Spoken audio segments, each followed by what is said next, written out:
செந்தமிழை மறந்தேன் செயலினை மூச்சினை உன கழித்தேன். தமிழே எழுதி பைந்தமிழ் இயக்கத்தின் தலைவர் அவர்களுக்கும் துணைத் தலைவர் அவர்களுக்கும் சான்றோர் பெருமக்கள் அனைவருக்கும் என் மாணவ செல்வர்களுக்கும் எனது மாணவர்களின் அன்பான பெற்றோர்களை இந்த நேரத்தில் வணங்கி போரும் வாழ்வும் என்ற தலைப்பில் என் கவிதையை நான் கூற விரும்புகிறேன். ஐயா சொன்ன மாதிரி என்னுடைய நோக்கம் என்பது இன்னைக்கு நடக்கக்கூடிய போரினால்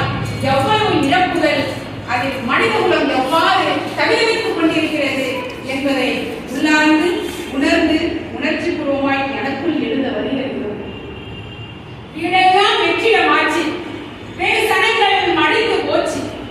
பறவை எல்லாம் ஓடி போச்சு, பூமி பாழடைந்த விஷமாச்சு,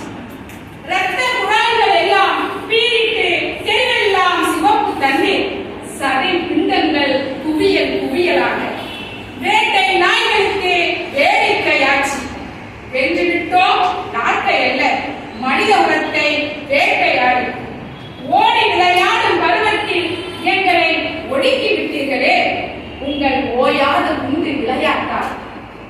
மண் வாசனை எல்லாம் பிற வாசனையாச்சு, கைவிடுத்து வீசிய என் தோழியின் கை மட்டும் கிடக்கிறது, உடல் எங்கு போனதோ தெரியவில்லையே, என் உள்ளமெல்லாம் உடுத்துகிறது. தாய்மொழி இழந்து தவிக்கும் எங்களுக்கு